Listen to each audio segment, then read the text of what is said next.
आम नागरिकहरूले निक्षेप सङ्कलन गरेर जम्मा गरेको सहकारीमा ठगीको धन्दा चलाउँछ, ठगीको धन्दाको मतियार हुन्छ भने कानुनी कारबाहीको दायरामा आउनु पर्दैन, कानुनले कारबाही गर्नु पर्दैन।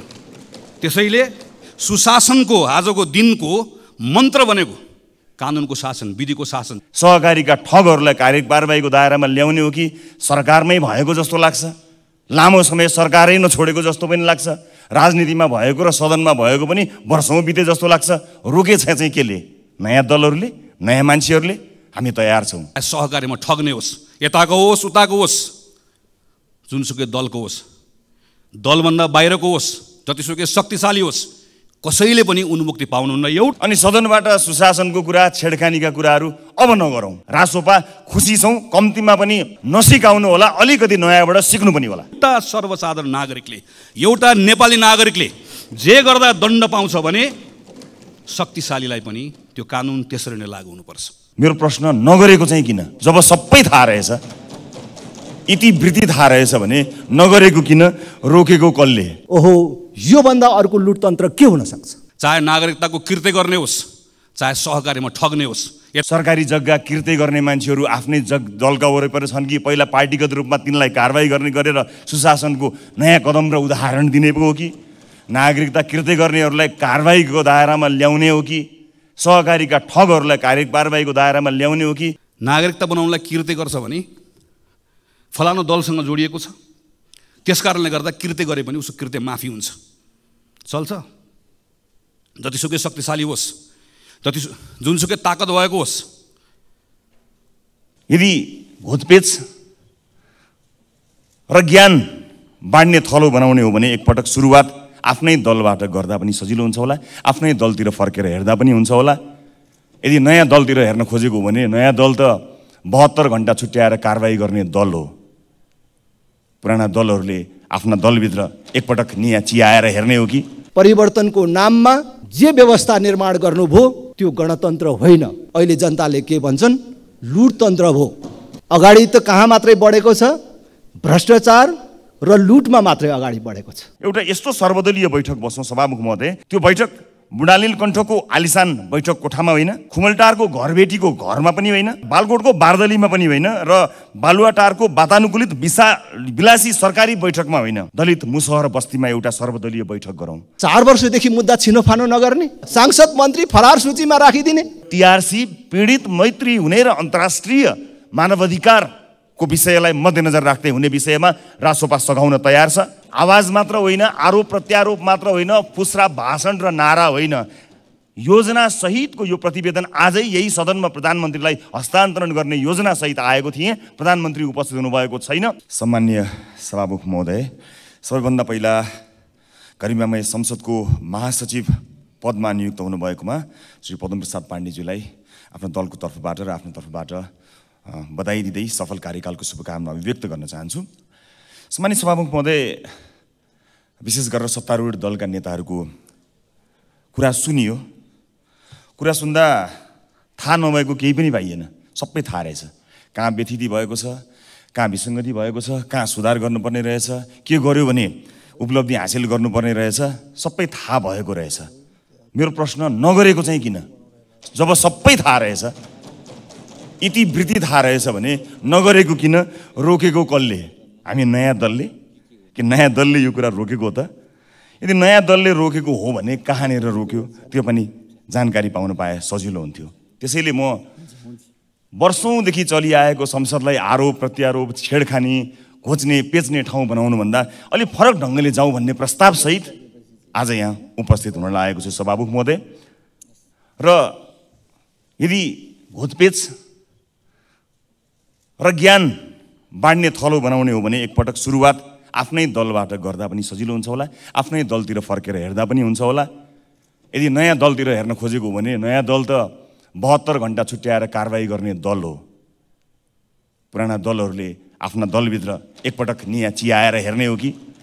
जहाँ अदालतले फैसला गरेका मानिसहरू अझै पनि दलमा पदाधिकारीका रूपमा रहन्छन्, त्यहाँ एकपटक हेर्ने हो कि?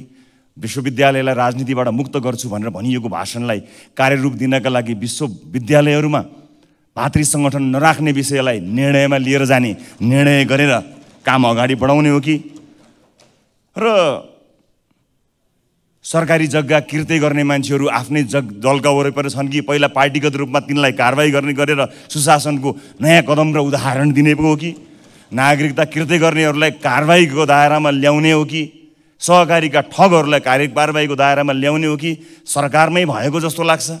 लामो समय सरकारै नछोडेको जस्तो पनि लाग्छ। राजनीतिमा भएको र सदनमा भएको पनि वर्षौँ बिते जस्तो लाग्छ। रोकेछ चाहिँ केले? नयाँ दलहरूले, नयाँ मान्छेहरूले। हामी तयार छौँ, खुला हृदय लिएर तयार छौँ। म यति कुरा बताउन चाहन्छु। यो त्यति मात्र होइन, सुरुवात गर्दा एकै कार्यकाल चुनाव हारेका मान्छेहरूलाई त्यसै कार्यकालमा फेरि अर्को बाटोबाट राष्ट्रिय सभामा लैजाने चिजको अगुवाई गरेको पनि देख्छु।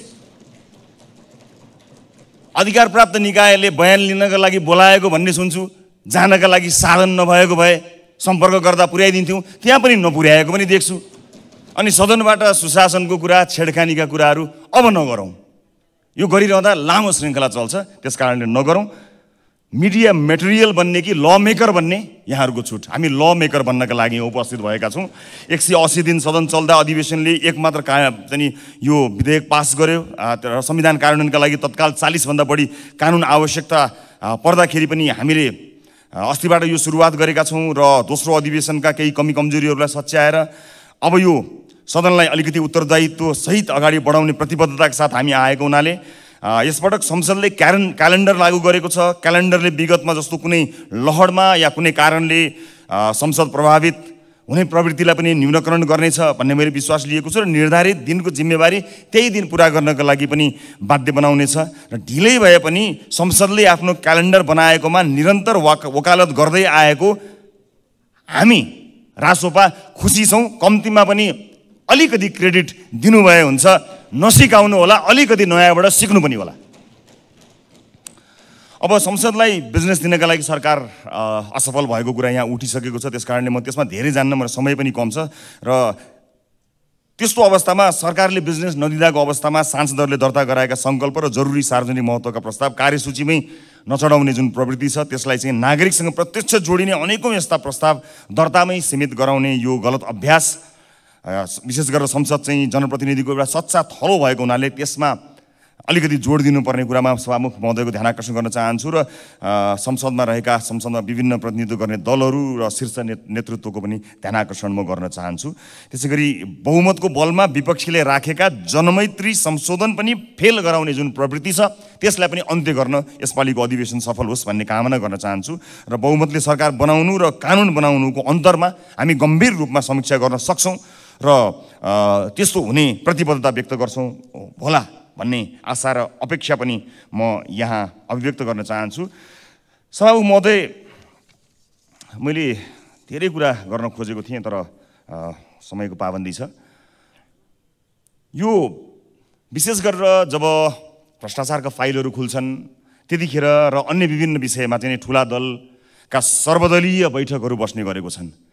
त्यस्ता सर्वदलीय बैठकहरू यदि साँच्चै नै संसदलाई काम गर्ने थलो बनाउने र अघि हामीले भने जस्तो छेडखानी घुमाएर सिधै भन्ने थलोभन्दा कानुन बनाउने थलो बनाउने हो भने एउटा सर्वदलीय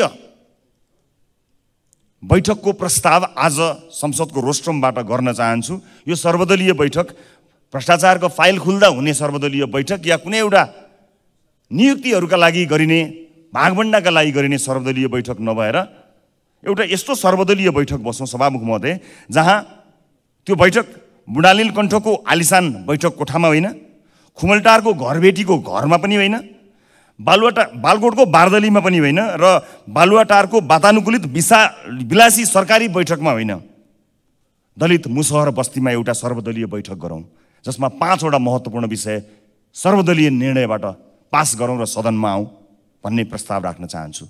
ती 5 वटा विषय, पहिलो आर्थिक शिथिलता र आम नैराश्यता र युवा पलायनका लागि युवा केन्द्रित प्रोजेक्ट होप नामक अभियान सुरु गरौँ जसमा मौद्रिक र वित्तीय नीतिका आधारमा समझदारी कायम गरौँ, अर्थात् कर्जाको स्वरूप र विस्तारबारे, करका दर र कर छलीको प्रकोप रोक्नबारे, आन्तरिक र बाह्य लगानी प्रवर्धन गर्ने बारे, नयाँ संरचनात्मक सुधारहरूबारे साझा मत बनाउन सकिन्छ कि सकिँदैन यसबारे सर्वदलीय बैठक गरौँ। सहकारी र लघु वित्त संस्थाहरूको कडा नियमन र पीडितहरूको रकम फिर्ता गर्न, सम्पत्ति रोक्का र जफत प्रक्रिया तुरुन्तै सुरु गर्न, कानुनी र प्रशासकीय तदारुकता देखाउन सक्छौँ कि सक्दैनौँ त्यही बैठकबाट पारित गरौँ र सदनमा लिएर आउँ। सर्वदलीय त्यस्तो बैठक गरौँ। मेरो दोस्रो मुद्दा सुशासन र भ्रष्टाचार नियन्त्रणका लागि 2048 सालपछि नेपाल सरकारलाई प्राप्त सबै जनप्रतिनिधिको सम्पत्ति विवरण सार्वजनिक गरौँ। प्रेसले हेरोस्, जनताले बुझुन् अनि सम्बन्धित निकायले छानबिन गरून्। यस्तो अभूतपूर्व पारदर्शिता देखाउन सकियो भने मात्रै सुशासन हाम्रो अभिव्यक्ति होइन,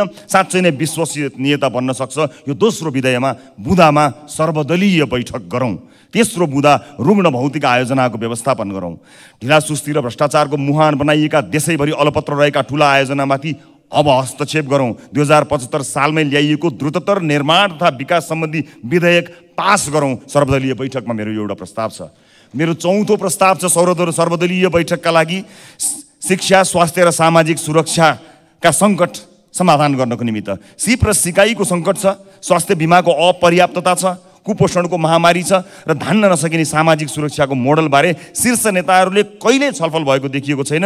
हामीले सुरु गरेका छौँ यस्तो नीति मन्थन र यो श्रृङ्खलामा सहभागी हुने प्रस्ताव, म सर्वदलीय प्रस्ताव यहाँ राख्न चाहन्छु, जहाँ विश्वविद्यालयको कुलपति प्रधानमन्त्री होइन, मेरिट बेसमा क्षमतावान मान्छे आउने कुराको सुनिश्चितता गरौँ। परराष्ट्र मामिला सम्बन्धी विषयमा एउटा प्रस्ताव राख्न चाहन्छु सभामुख महोदय।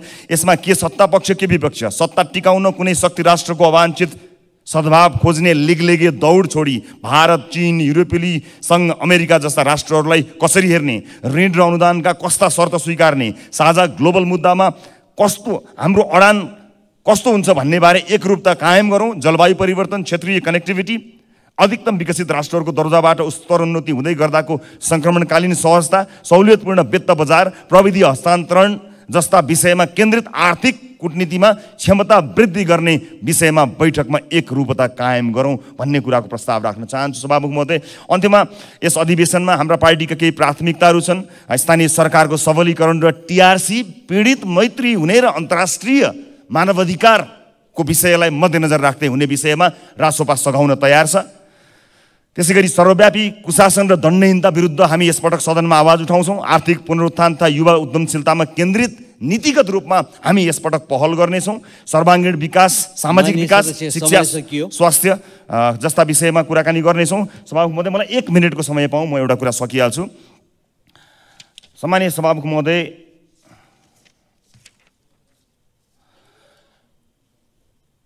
चर्चा परिचर्चा, आरोप प्रत्यारोपमा सबै व्यस्त रहँदा हामी सहकारी र लघुवित्त संस्थाहरूको समस्या समाधानको नीतिगत उपाय र योजनाको प्रतिवेदनमा व्यस्त रह्यौँ।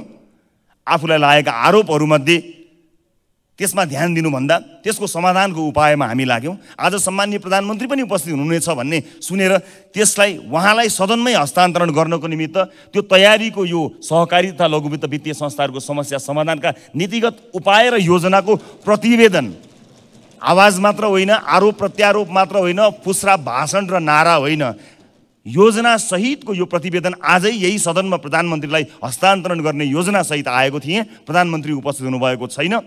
यसबाट पीडितहरूलाई राहत दिलाउनको निमित्त के गर्न सकिन्छ भन्ने कुरोको योजना गर्न सक्ने सम्पूर्ण कुराहरू राखिएको छ। सरकार यदि रासोपाको मद्दत चाहन्छ भने एक गर्दै पीडितहरूलाई राहत दिने विषयमा काम गर्नका लागि एक जिम्मेवार राजनीतिक दलका रूपमा हामी सक्षम छौँ, सबल छौँ, त्यो जिम्मेवारी प्राप्त गर्ने ल्याकत राख्दछौँ भन्ने कुरा सम्मानित सदनलाई स्पष्ट पार्दै अब प्रधानमन्त्रीज्यूलाई छुट्टै समय लिएर यो प्रतिवेदन बुझाउने कुरा सम्मानित सदनलाई जानकारी गराउँदै आफ्नो समय पनि समाप्त भएको र समयका लागि सम्मान्य सभामुखज्यूलाई धन्यवाद दिँदै बिदा चाहन्छु। नमस्कार। सम्माननीय सभामुख महोदय,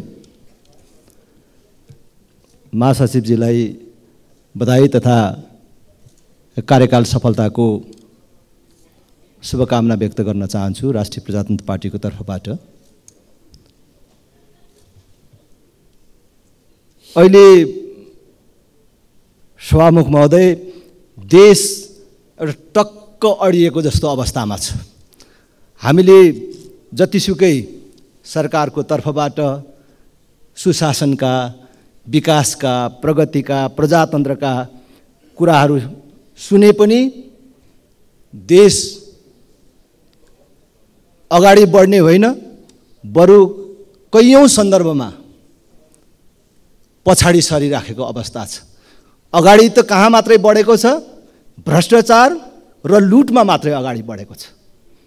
अहिले भ्रष्टाचार कहाँ कहाँ छ भनेर खोज्ने होइन कि भ्रष्टाचार चाहिँ कहाँ चाहिँ छैन त्यसरी हेर्नुपर्ने अवस्था देशमा विद्यमान छ।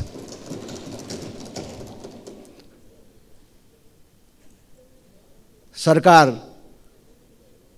ठुल्ठुला प्रगतिको कुरा गर्छ, सुशासनको कुरा गर्छ, तर अहिले यही सरकार र विगतमा समेत खास गरी हामीले देशमा राजनीतिक परिवर्तनको नाममा, गणतन्त्रको नाममा जुन अहिले अभ्यास गरिराखेका छौँ, यो अभ्यासका यी वर्षहरूमा कुन सरकारको पालामा, कुन क्षणमा देश लुट्ने काम भएन? अहिले हामीले सधैँ सुन्ने गरेको छ एनसिएल भन्यो भने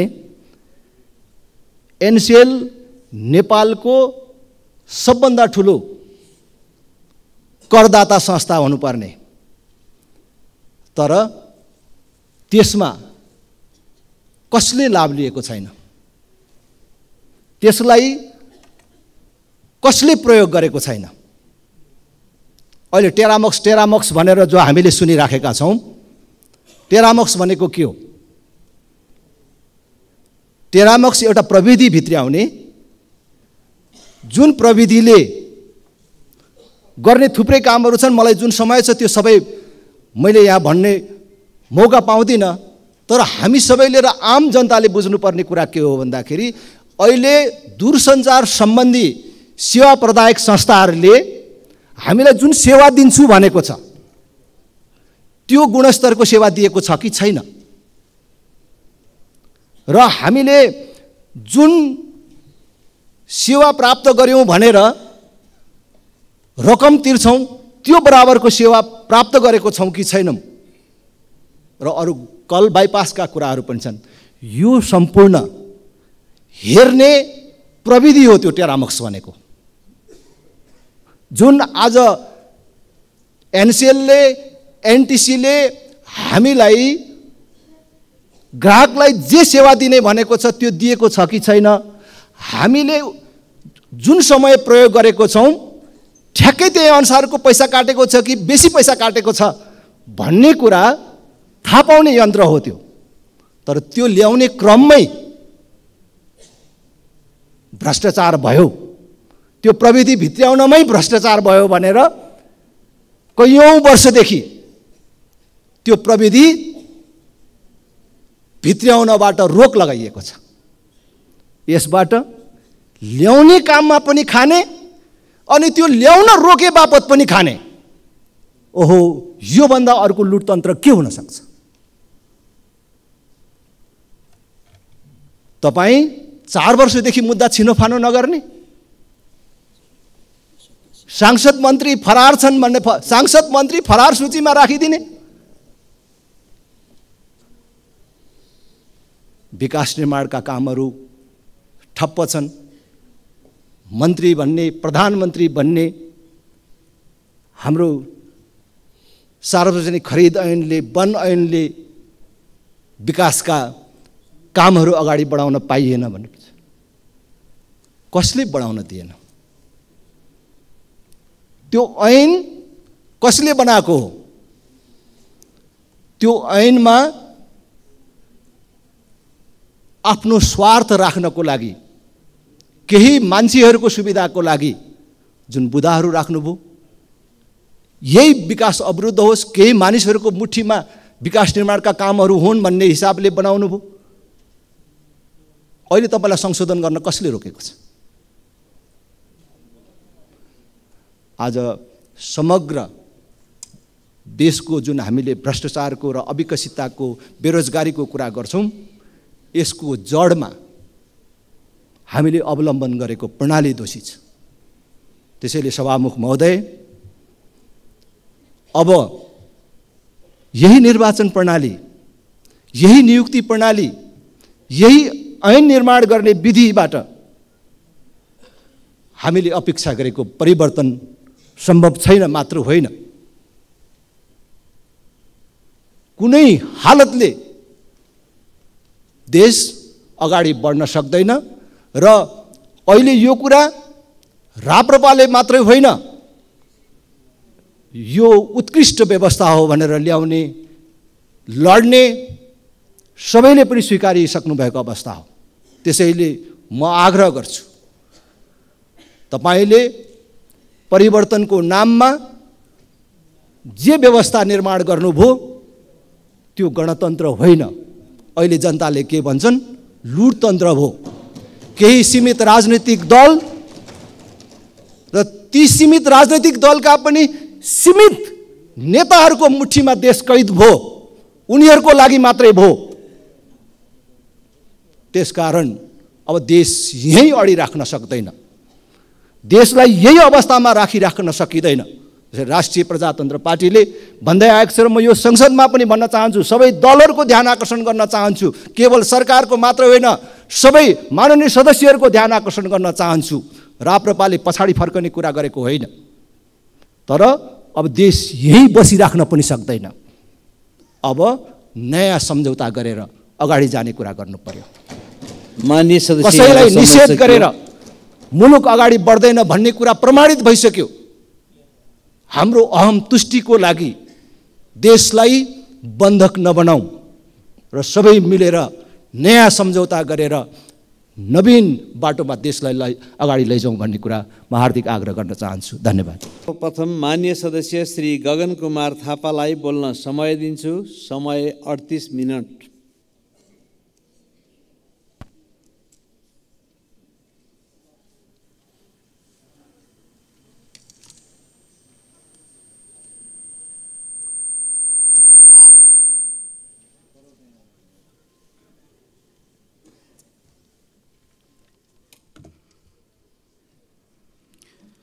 सम्माननीय सभामुख महोदय, केशव कुमार बुढाथोकी संविधान सभाको निर्वाचित सदस्य त हुनुहुन्थ्यो नै।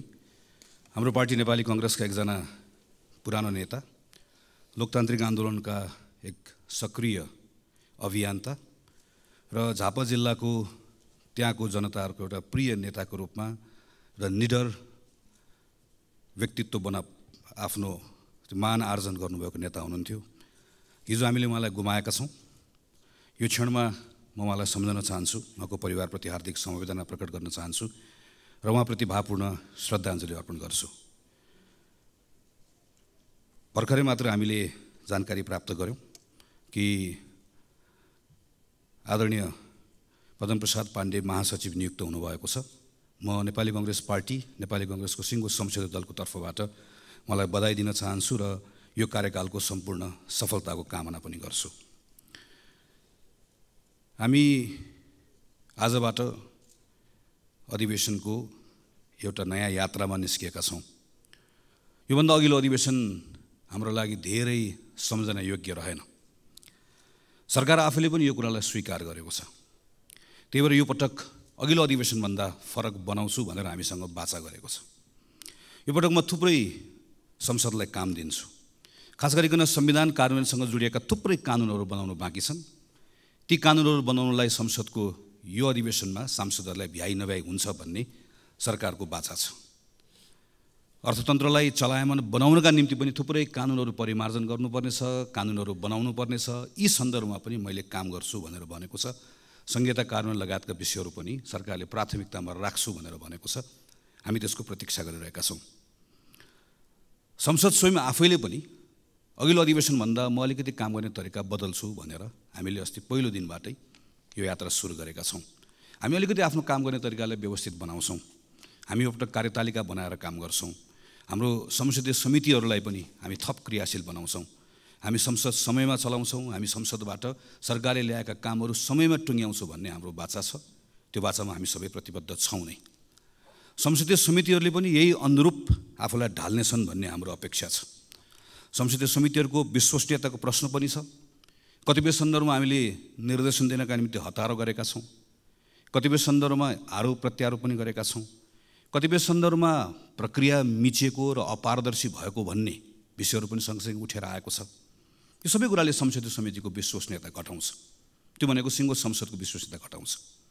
सरकार नयाँ ढङ्गले काम गर्छु भनिरहेको बेलामा व्यवस्थापिका संसदको नेतृत्व सम्माननीय सभामुखले व्यवस्थापिका संसदलाई फरक ढङ्गले चलाउँछु भनिरहेको बेलामा संसदीय समितिको नेतृत्व गर्ने हामी जो छौँ, हामी सबैले पनि हाम्रो संसदीय समितिलाई फरक ढङ्गले चलाउँछु भन्ने एउटा सङ्कल्प गर्नै पर्नेछ। हामीसँग विगतका अनुभवहरू छन्।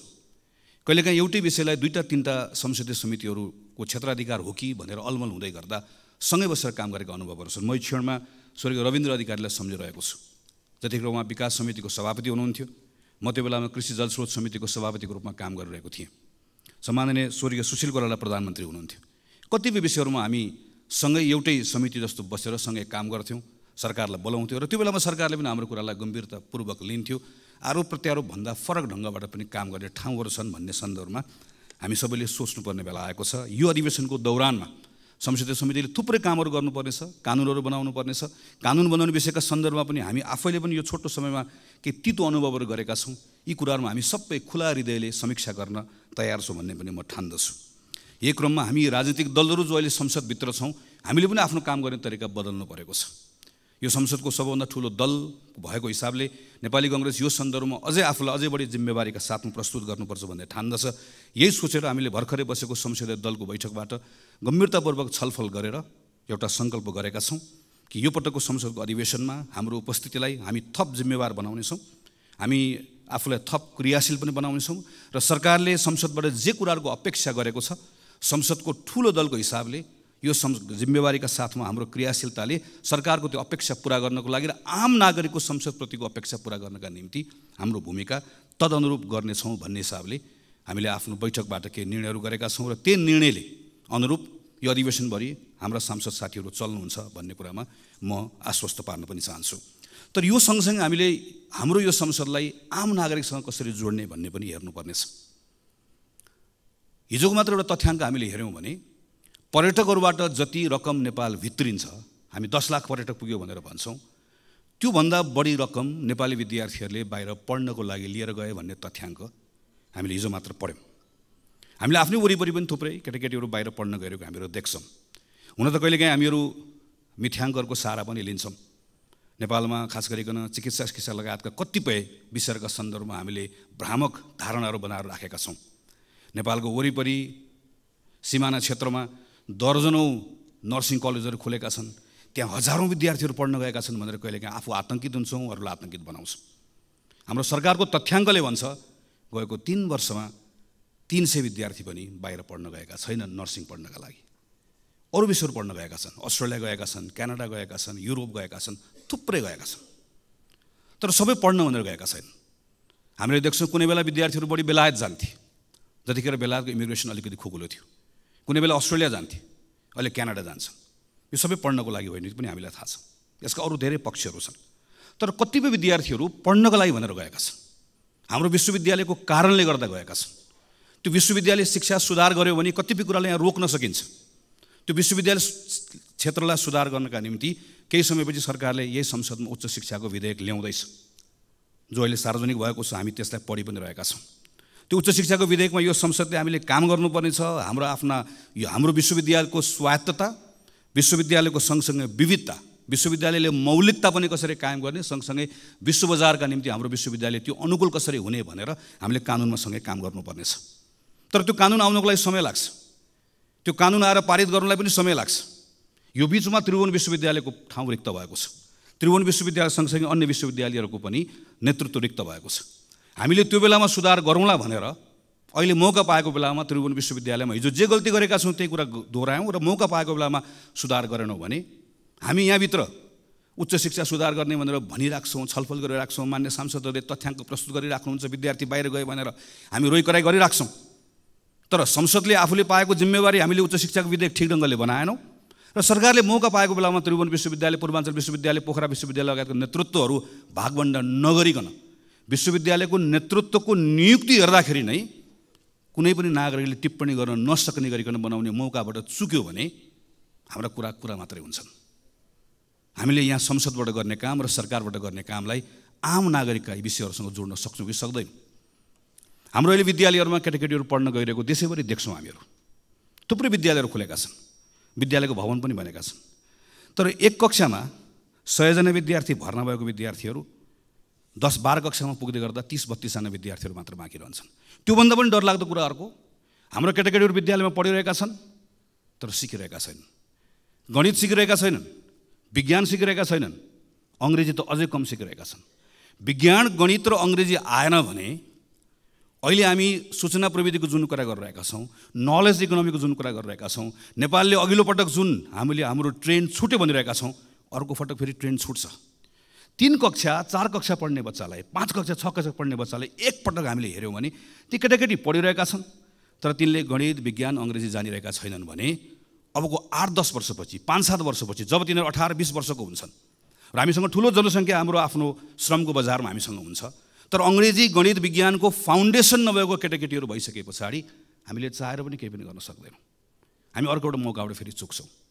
त्यसलाई जोगाउने हो भने हामीले अहिले काम गर्नुपर्ने 3, 4, 5, 6, 7, 8 विद्यालय शिक्षामा काम गर्नुपर्ने छ। संसदमा विधेयक आइरहेको छ।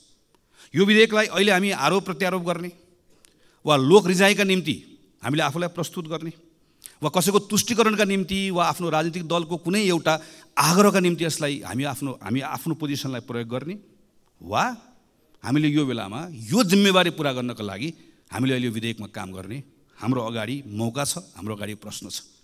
यही बिचमा विधेयक बन्दै गर्दा समय लाग्छ, तर यो बिचको समयमा सरकारले सँगसँगै यो स्कुल एजुकेसनभित्र स्थानीय सरकारहरू छन्, सरकार चलाउने गरेको पार्टी गठबन्धनकै पार्टीहरूको हामीले हेऱ्यौँ भनेदेखि पनि 2-3भन्दा बढी हाम्रो स्थानीय सरकारहरू छन्।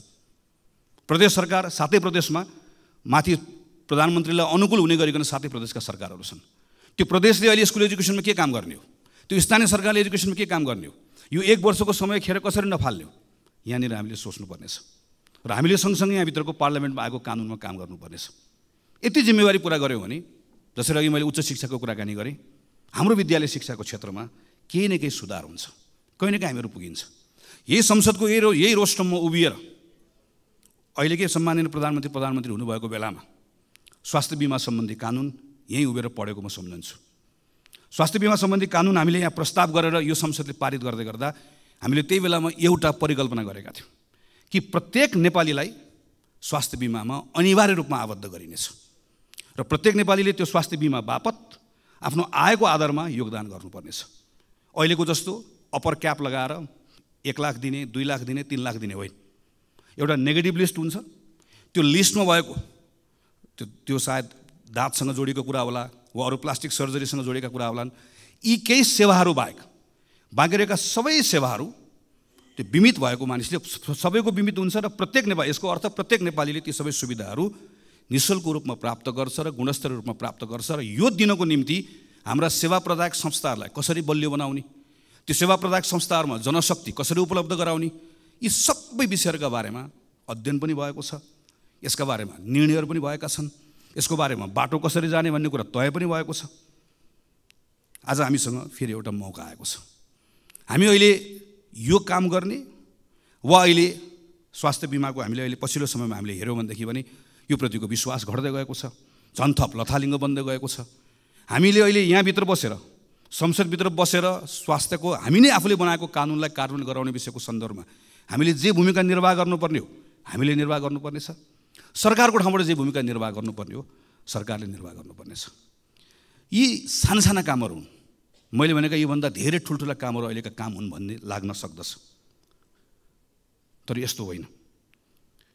सम्माननीय सभामुखमध्ये अहिले हामी समुदायमा नेपाली कङ्ग्रेस भन्ने एउटा अभियान अन्तर्गत देशैभरि हिँडिरहेका छौँ। खास गरिकन यो पछिल्लो 6-8 महिना 1 वर्षभित्र नागरिकहरू के सोचिरहेका छन्, हामीलाई कसरी हेरिरहेका छन्, सिङ्गो प्रणाली, हाम्रो अहिलेको व्यवस्था, हाम्रो अहिलेको अवस्था, यी सबैको बारेमा नजिकबाट केही कुराहरू सुनौँ भनेर देशभरि साथीहरू हिँडिराख्नु भएको छ। हाम्रो नेताको निधन भएकोले हामीले कार्यक्रम स्थगित गऱ्यौँ र केही समय पछाडि यो कार्यक्रम फेरि अगाडि लिएर जान्छौँ र त्यस पछाडि आएको कुरालाई स्वाभाविक रूपमा हामी संसदमा र अरू मञ्चहरूबाट सबैको अगाडि राख्नेछौँ नै। यो बिचमा म पनि झापाबाट भैरवासम्म हुलाकी राजमार्गको बाटो हुँदै वरिपरिका समुदायहरूसँग अन्तर्क्रिया गर्दै गर्दै हिँडेँ। त्यहाँबाट हिजो काठमाडौँ फर्किएको छु।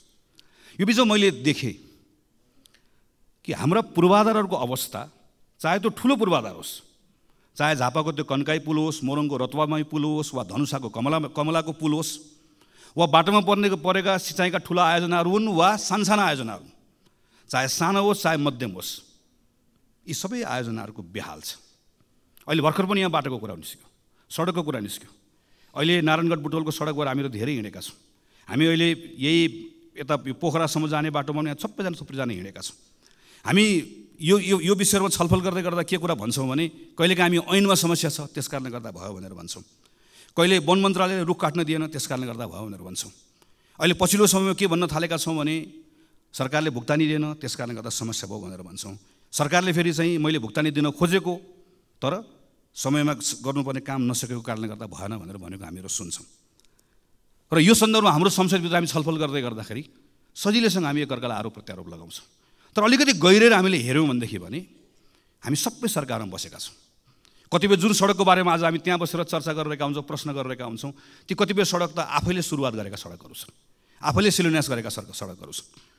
हामी प्रदेशको सरकारको सन्दर्भमा हेऱ्यौँ, स्थानीय सरकारको सन्दर्भमा हेऱ्यौँ, र कतिपय म त सरकारमा थिएन भन्ने कुनै दलले हेर्ने हो भने पनि आफैभित्र एकचोटि हेऱ्यो भनेदेखि भने कुनै बेलामा तिनै पूर्वाधारहरू बनाउने निकायको नेतृत्व गरेका साथीहरू त्यहीँ वरिपरि प्रशस्त भेटिन्छ।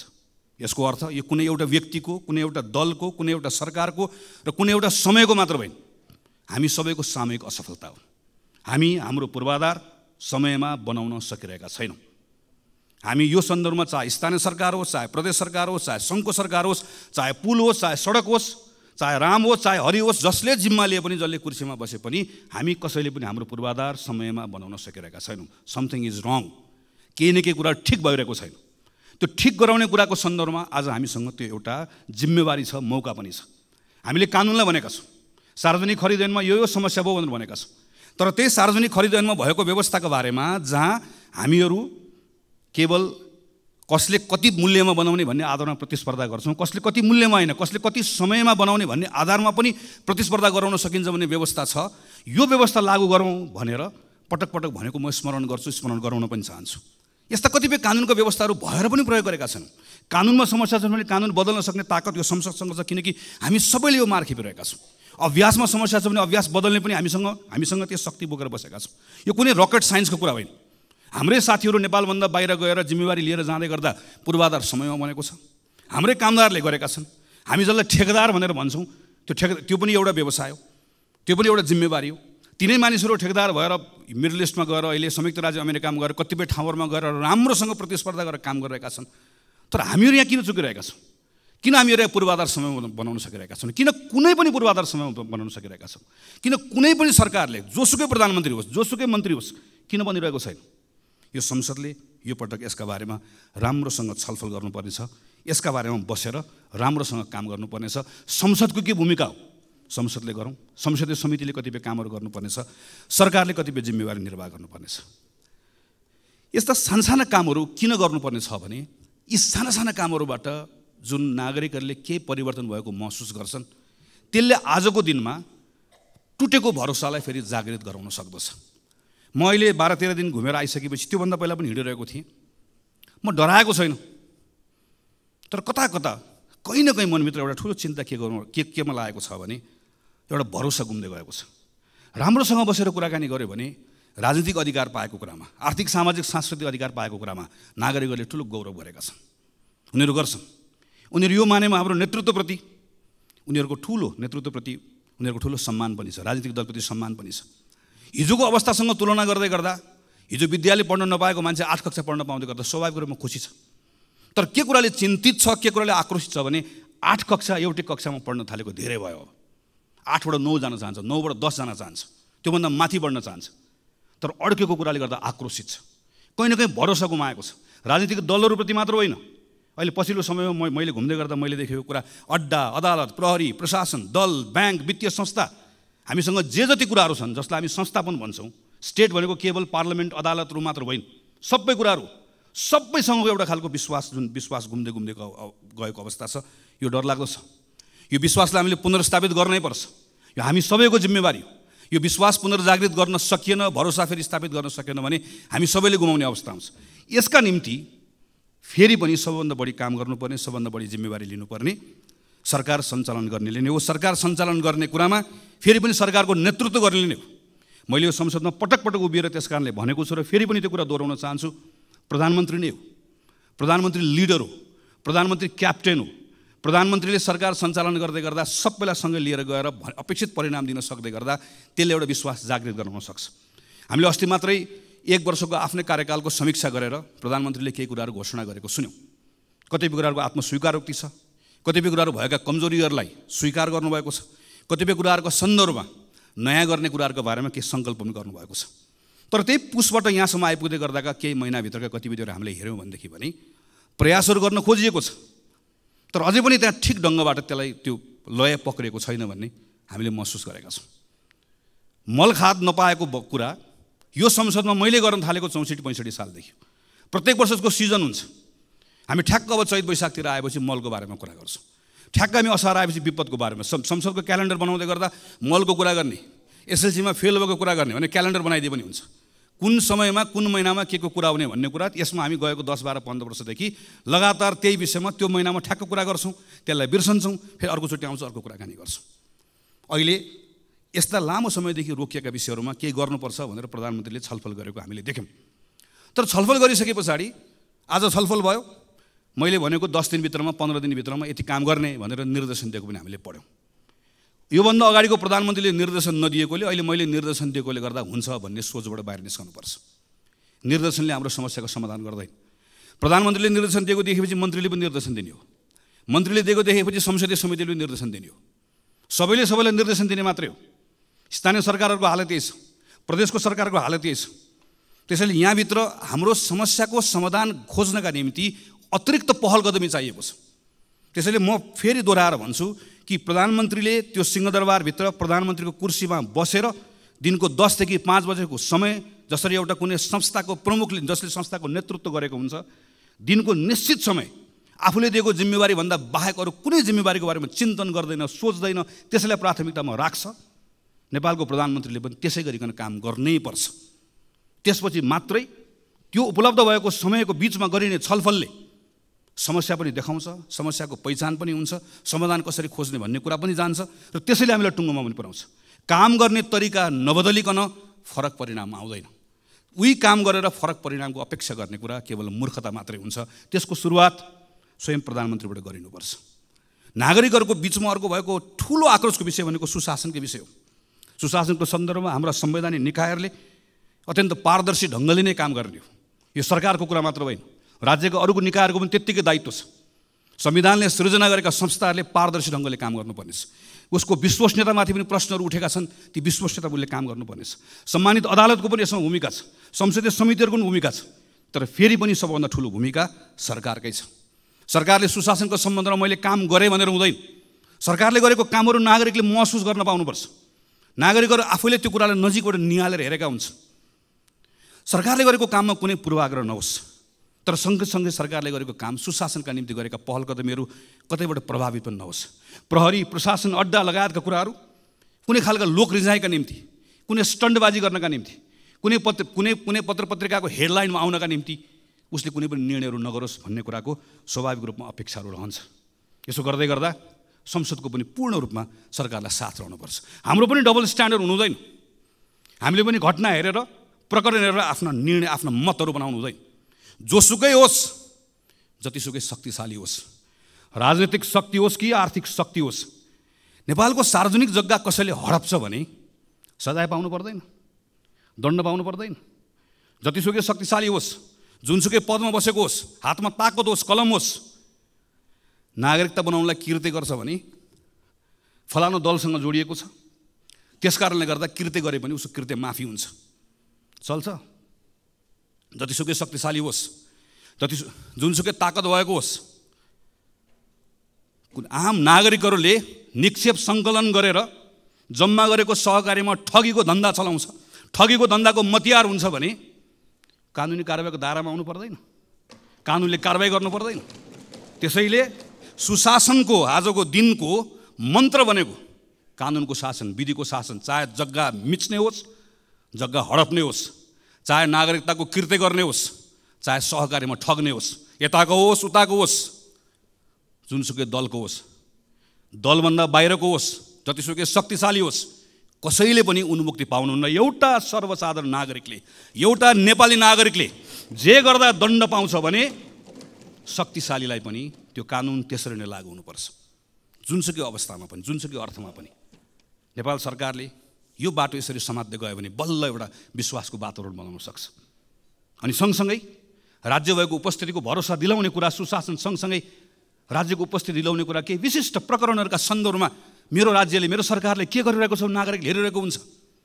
हामी यो संसदमाबाट सुन्न चाहन्छौँ सम्माननीय प्रधानमन्त्रीकै मुखबाट जाजरकोट रुकुममा भूकम्प पीडितहरूको अहिले अवस्था के छ भन्ने कुरा पत्र पत्रिकामा आउन छोडे भनेर तिनका बारेमा हामीले सोच्न छोड्यौँ, हामीले छलफल गर्न छाड्यौँ। राज्यले त्यसका बारेको संवेदनशीलता गुमायो भने राज्य हुनुको अर्थ हुँदैन।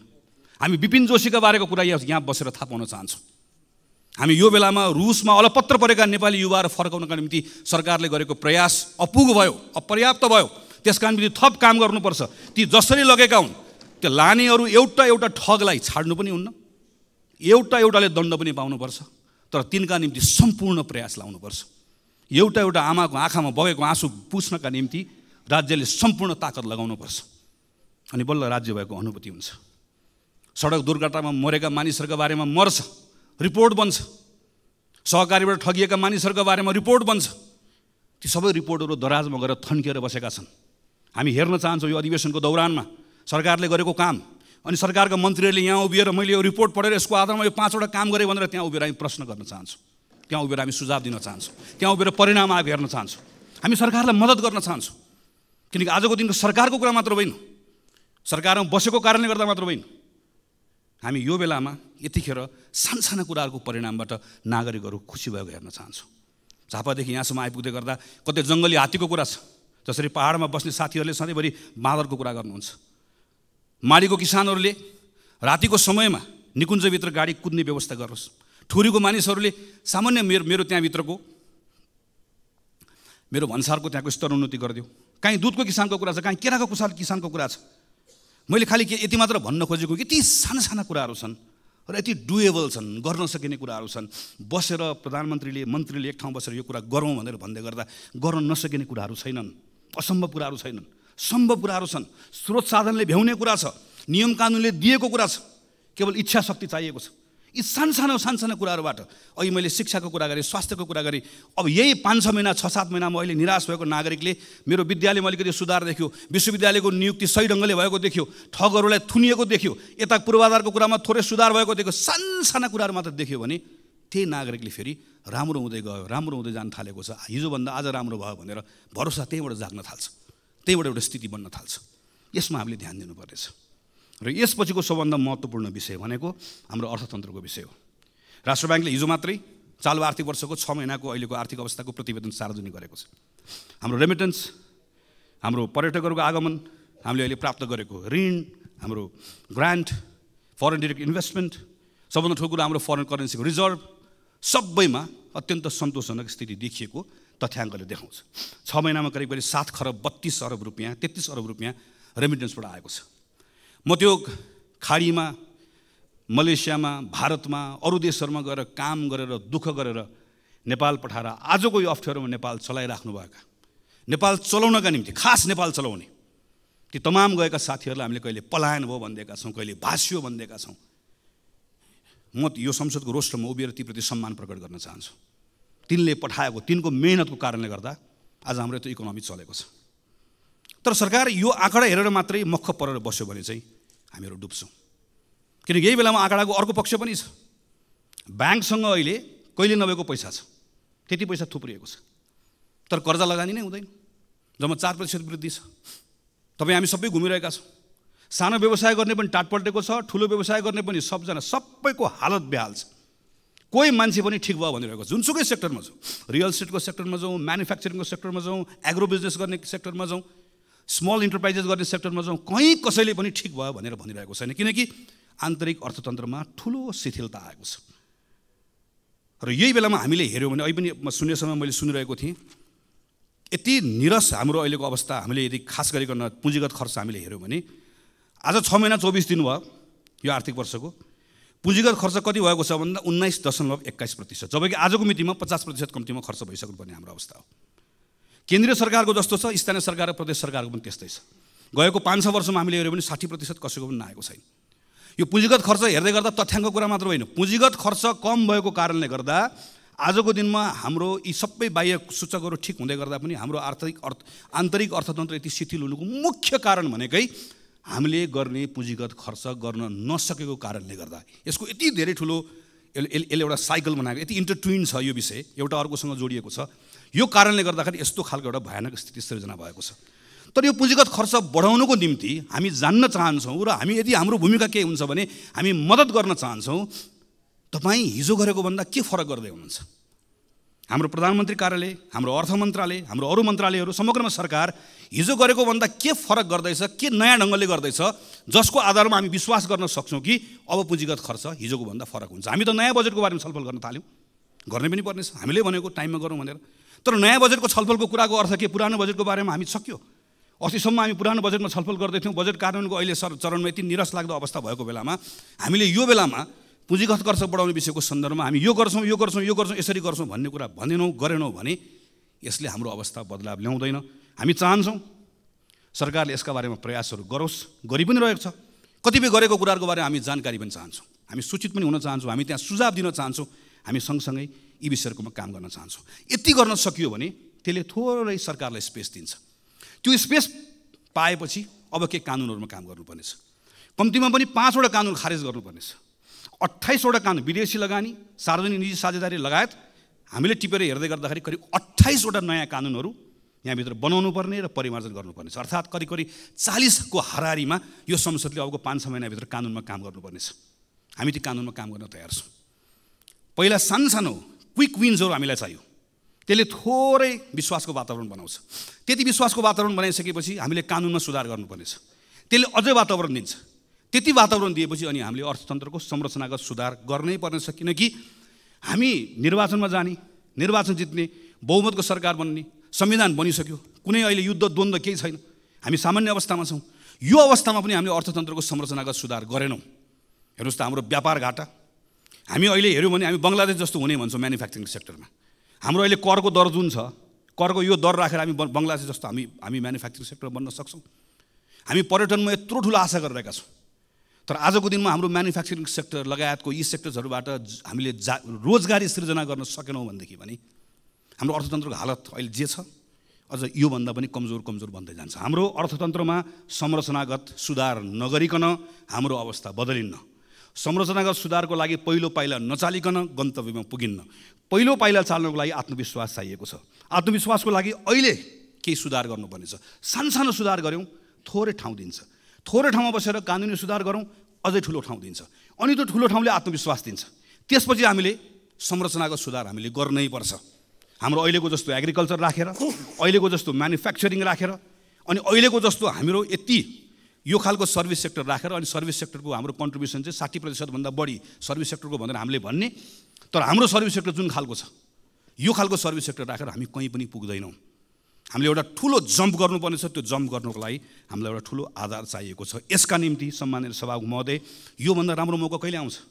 संविधान बन्यो, संहिता आयो, सङ्घ छ, प्रदेश छ, सबैतिर अहिले एक खालको अनुकूलता छ, सबैतिर एउटा खालको वातावरण छ। हामीलाई कुनै बाह्य कारणले गर्दा अप्ठ्यारो भएको छैन। हामी सबै सहजतामा छौँ। हामी सबै सहजतामा भएको बेलामा पनि नेपाल सङ्कटमा छ, नेपाल अप्ठ्यारोमा छ भनेर भन्ने हो भने चाहिँ सजिलो चाहिँ कहिले हुने हो? के भयो भने चाहिँ नेपाललाई सङ्कटबाट बाहिर निकाल्ने हो त हामीले। त्यसैले यो बेलामा फरक ढङ्गले काम गर्ने कुरामा सरकारले सोचोस् भन्ने हो। र नेपाली कङ्ग्रेस पार्टी हामी संसदको ठुलो दलको हिसाबले यो अभियानमा हामी सरकारमा छौँ, हाम्रो जिम्मेवारी छ, त्यहाँ पनि छँदैछ। हामी यो संसदको यो ठाउँबाट पनि सरकारले बनाउने कानुन, सरकारले यहाँबाट खोजेका तमाम कुराहरूका सन्दर्भमा हामी सहयात्रा गर्न चाहन्छौँ, हामी सँगसँगै मद्दत पनि गर्न चाहन्छौँ। यी सबै विषयहरू छलफल गर्दै गर्दा संविधानको अर्को पाटो हामीले बिर्सनौन्न। हामीले संविधानमा दलितका बारेमा कुरा गरेका छौँ, मधेसीका बारेमा कुरा गरेका छौँ, महिलाका बारेमा कुरा गरेका छौँ, अल्पसङ्ख्यकका बारेमा कुरा गरेका छौँ। यी तमाम विषयहरूको कुराकानी गर्दै गर्दा यो केवल बोल्ने विषय मात्र होइन। केही समयपछि संसदमा निर्वाचनको ऐन आउँदैछ, राजनीतिक दल सम्बन्धी ऐन आउँदैछ। यी तमाम कानुनहरूमा छलफल गर्दा यो पटक संसदले यहाँभित्र फेरि के हावी नहोस् भन्नेतर्फ सचेत रहनै पर्छ भने संविधानको त्यो मर्म जसले दलित, महिला, मधेसी, मुस्लिम सबैको, अल्पसङ्ख्यक सबको समान प्रतिनिधित्वको कुरा गर्छ, समान हैसियतको कुरा गर्छ, हाम्रा कानुनहरू पछाडि नफर्क्यौँ। हाम्रा कानुनहरू यो त्यो रिग्रेसिभ बाटोमा नजाओस् भन्नेतर्फ पनि संसदको यो अधिवेशनमा हामीले यथेष्ट ध्यान पुर्याउनु पर्नेछ। पछिल्लो समयमा हामी के देख्दै गएका छौँ भने डेमोक्रेसीको एउटा सुन्दर पक्ष भनेको असहमति राख्न पाउने कुरा हो, आफ्नो फरक मत राख्न पाउने कुरा हो। तर केन्द्र कतिपय ठाउँमा सङ्घको सरकार पनि हामी कतिपय ठाउँमा अनुदार हुँदै गर्दा त्यसको सिको प्रदेशको सरकारले, त्यसको सिको स्थानीय सरकारहरूले गर्न थालेर एउटा नागरिकका समूहले आफ्नो मागहरू राख्दै गर्दा, हाम्रा असहमतिहरू राख्दै गर्दाखेरि हाम्रो सिभिक स्पेसहरू हामीले खुम्चाउँदै जाँदै गर्दा, साँगुरो बनाउँदै जाँदै गर्दा यसले अनुदार चेहरा देखाउने, चरित्र देखाउने मात्र होइन, त्यसले त्यो डेमोक्रेसीको सबैभन्दा सुन्दर पक्षलाई सङ्कुचित गर्दै गर्दा यो प्रतिको विश्वास पनि उड्दै जान्छ। यो तर्फ पनि सरकार सचेत रहनुपर्नेछ र संसद पनि सचेत रहनुपर्नेछ। हामीले पनि सरकारलाई यो सन्दर्भमा हामी यो त्यो नभनिकन उसलाई सचेत गराउनु पर्ने, उसलाई ख्याल गराउनु पर्नेछ कि डेमोक्रेसीमा यहाँ संसदभित्र मात्र होइन, संसदमा हामीले सरकारलाई औँला तेर्साउन पाएको जस्तै नागरिकले पनि रत्न पार्कमा बसेर सरकारलाई औँला तेर्साउन पाउनुपर्छ, चाहे त्यो स्थानीय सरकार होस् चाहे त्यो सङ्घको सरकार होस्। त्यो स्पेस यदि खुम्चिँदै गयो, साँगुरो हुँदै गयो भने त्यो आक्रोश सिङ्गो प्रणालीले थेग्नुपर्ने अवस्था आउँछ, जुन हामीले थेग्न नसक्ने अवस्था बन्न सक्दछ। त्यसैले सम्माननीय सभामुख महोदय, नेपाली कङ्ग्रेस पार्टीको तर्फबाट हामी यो पटकको यो अधिवेशन यसपटक हाम्रै माग, हामी सबैको माग रह्यो, हामी बजेटको प्री बजेट छलफल पनि अहिले गर्दैछौँ। यसलाई पनि हामी सार्थक बनाउन चाहन्छौँ, यो औपचारिकता मात्र नहोस् भन्ने चाहन्छौँ। हामी सरकारले भनेका तमाम जुन कमिटमेन्ट अनुसारको कानुनहरू यो संसदको अधिवेशनमा आओस् भन्ने चाहन्छौँ। त्यो सक्रियतापूर्वक त्यसमा हामीहरू भाग लिएर अन्य दलहरूसँग पनि सहकार्य गरेर हामी छिटोभन्दा छिटो हाम्रो संविधानको मर्मअनुसारको कानुनहरू बनाएर यहाँबाट पारित होस् भन्ने अवस्था होस् भन्ने हामी चाहन्छौँ। यो अधिवेशनमा सम्माननीय सभामुख महोदयले प्रारम्भमा भन्नुभएको जस्तै यसलाई हामी जिम्मेवार बनाउँछौँ, व्यवस्थित बनाउँछौँ, तर सँगसँगै सांसदहरूले राख्नुभएको कुराहरू चाहे शून्य समयमा होस् चाहे विशेष समयमा होस्, यहाँबाट उठेका ती प्रश्नहरू केवल प्रश्नका रूपमा मात्र नहोस्, सरकारले निरन्तर रूपमा त्यसको जवाफ दिने अवस्था बनोस्। हामी यो सन्दर्भमा काम होस् भन्ने चाहन्छौँ। हामी यो बिचको समयमा यहाँभित्र दलहरूका बिचमा कैयन कुराहरू छन्, चाहे त्यो टिआरसीको कुरा होस् चाहे हाम्रो अन्तर्राष्ट्रिय सम्बन्धको कुरा होस्, कतिपय कुराहरूमा हामीले एउटा साझा धारणा बनाउनु पर्नेछ, समान धारणा बनाउनु पर्नेछ। संसदभित्र हुने छलफलले, यहाँभित्र हुने वाद विवादले, यहाँभित्र हुने बहसले एकतालाई बल पुऱ्याओस्, चाहे त्यो शान्ति प्रक्रिया टुङ्ग्याउने सन्दर्भमा होस्, चाहे त्यो हाम्रो अन्तर्राष्ट्रिय सम्बन्ध यो दल त्यो दल नभनिकन नेपालको अन्तर्राष्ट्रिय सम्बन्धलाई सबैले अन गर्ने हाम्रो आफ्नो अन्तर्राष्ट्रिय सम्बन्ध बनाउने कुराको सन्दर्भमा, चाहे अहिले अप्ठ्यारोमा परेका इकोनोमीका कतिपय कुरालाई सुधार गर्ने विषयका सन्दर्भमा हाम्रो भित्र हुने यहाँभित्रको छलफलले, प्रश्नले, वाद विवादले, यहाँभित्रको बहसले त्यसलाई बल पुऱ्याओस्, अझै सँगै काम गर्ने कुरामा त्यसलाई ताकत दियोस्। हामी यो चाहन्छौँ र यसका सन्दर्भमा नेपाली कङ्ग्रेस पार्टीको तर्फबाट सम्पूर्ण रूपमा हाम्रो कमिटमेन्ट छ। हामीले यो पटक अस्ति भर्खर बसेको संसद दलको बैठकको निर्णयमा भनेका छौँ, संविधानको रक्षा, यो व्यवस्थाको सुदृढीकरण र आम नागरिकहरूले व्यवस्थासँग गरेको जुन अपेक्षा छ त्यसलाई पुरा गर्ने भन्दा आजको दिनमा हाम्रो लागि अर्को कुनै विषय छैन, हाम्रो लागि अर्को कुनै प्राथमिकता छैन, त्यो नै हाम्रो लागि सर्वोपरि छ।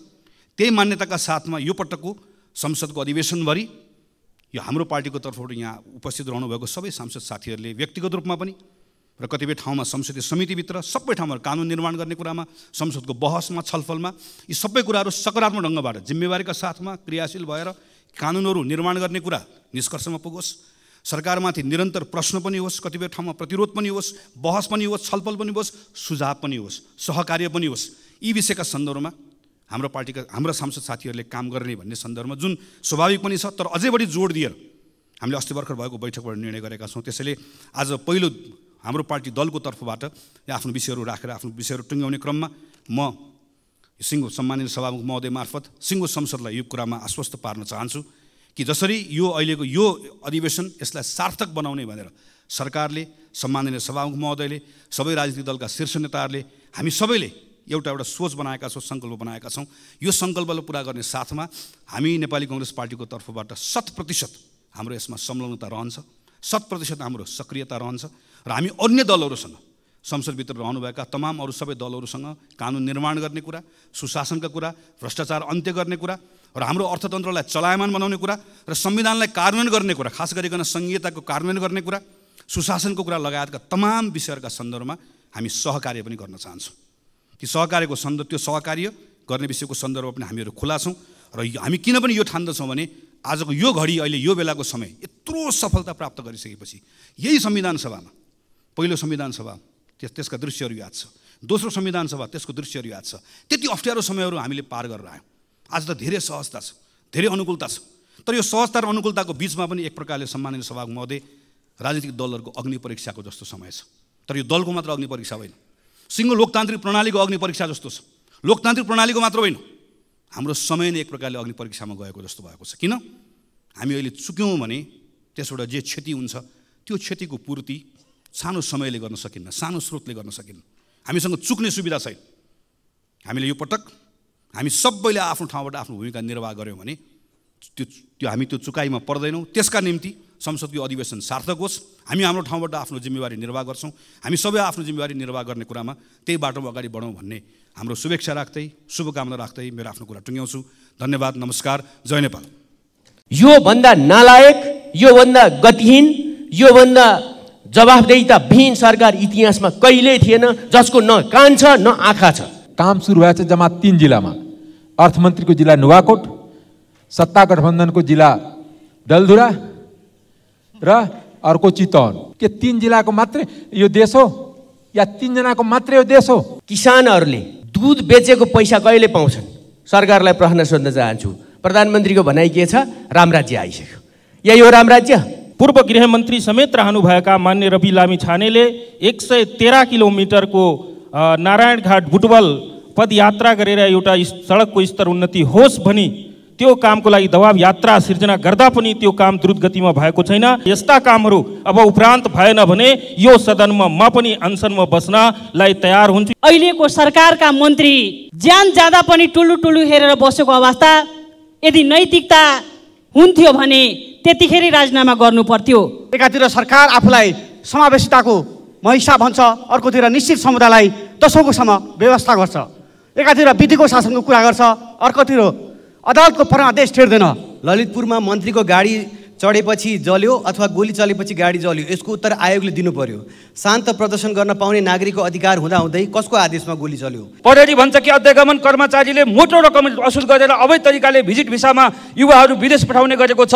अध्यागमन भन्छ कि प्रहरी आफै गेटमा बसेर बार्गेनिङ गरेर रकम पाए पठाउँछ, नपठाए रोक्छ। सरकारले क्षतिपूर्ति बापत 10 लाख अनि परिवारलाई रोजगारी दिने सम्झौता गरे पनि त्यो पुरा भएको छैन। यो सरकारमा विकास निर्माण के अवरुद्ध गर्ने नै खोजेको हो, किनकि विगत गत आर्थिक वर्षमा काम गरेको निर्माण व्यवसायको पेमेन्ट अहिले पनि गरेको छैन, नयाँ काम सुरु भएको छैन। काम सुरु भएको छ जम्मा 3 जिल्लामा। अर्थमन्त्रीको जिल्ला नुवाकोट, सत्ता गठबन्धनको जिल्ला डलधुरा र अर्को चितवन। बाँकी 74 जिल्लामा विकास निर्माण हुनु हुँदैन। यही भौतिक पूर्वाधार मन्त्रीजी हुनुहुन्छ। यसमा जो ठेक्का लागिसकेको छ त्यसमा काम किन नहुने? जो बहुवर्षीय ठेक्कामा छ त्यसले काम बन्द गरिएको छ। के 3 जिल्लाको मात्रै यो देश हो या 3 जनाको मात्रै यो देश हो? किनकि अहिले पनि 2 खरबभन्दा बढीको नुवाकोटमा आयोजना स्वीकृत भएको छ। अरबौँको आयोजना अहिले त्यहाँ स्वीकृत भएको छ, गोर्खामा स्वीकृत भएको छ, चितवनमा स्वीकृत भएको छ र 2 खरबभन्दा बढीको योजना त्यहाँ स्वीकृत भएको छ डलधुरामा। किन त्यसो भए संसदमा बजेट किन प्रस्तुत गर्ने? संसदमा किन पास गर्ने? र माननीय सदस्य श्री गोकुल प्रसाद बाँसकोटा। सभामुख महोदय, अब नबोल्ने पनि हुन्थ्यो, बोल्नु किन पर्यो भने मन्त्रीजीहरू यहाँ छेउछाउमा आएर बस्नुहुन्छ, सुन्नुहुन्छ कि भनेर मैले सोध्नुपर्ने भयो। प्रधानमन्त्री प्रचण्ड 5 खाल जानुभयो र आफ्नो ड्राइभरलाई सोध्नुभयो यो बाटो यस्तो होला भनेर मैले सोचेको थिएन। धन्न हाम्रो देशको प्रधानमन्त्री। अर्थमन्त्री नगरकोट भएर मेरो नगरमा जानुभयो, जहाँ मैले पटक पटक कुरा उठाएँ। भौतिक मन्त्री यहीँ हुनुहुन्छ, उहाँलाई 4 पल्ट भने आज बाटो बन्दैन किन? र काभ्रे जिल्लाका किसानहरूले दुध बेचेको पैसा कहिले पाउँछन्? सरकारलाई प्रश्न सोध्न चाहन्छु। प्रधानमन्त्रीको भनाइ के छ? रामराज्य आइसक्यो। यही हो रामराज्य? योभन्दा नालायक, योभन्दा गतिहीन, योभन्दा जवाफदेहिताविहीन सरकार इतिहासमा कहिल्यै थिएन, जसको न कान छ न आँखा छ। कहिले सुन्छ सरकारले? त्यसैले शून्य समयको के भ्यालु? सुन्या छ कि छैन? सुन्या भए जवाब। सरकारको चालु अब झन्डै 7 महिना चलिरहँदा पुँजीगत खर्चतर्फ विनियोजित 3 खर्ब रकमको 17% मात्रै खर्च हुनु, त्यो त्यो विडम्बनापूर्ण स्थिति हो। त्यसै गरी मुआब्जातर्फ सरकारले बजेट विनियोजन गरेको छ, तर त्यो हात्तीको देखाउने दाँत जस्तो मात्र भएको छ। तामागढी सिमरौनगढ सडक खण्डको झन्डै 30 किलोमिटरको मुआब्जा 2 अर्ब 97 करोड जनताले वर्षौँदेखि पाएका छैनन्। मृग तृष्णा भएको छ, जनता आन्दोलित भएका छन्। म सरकारसँग अविलम्ब बजेटमा विनियोजित रकमको निकासा गरी किसानहरूलाई जग्गाको मुआब्जा दिलाइयोस् भन्ने जोरदार माग गर्दछु। धन्यवाद। माननीय सदस्य श्री अञ्जनी श्रेष्ठ।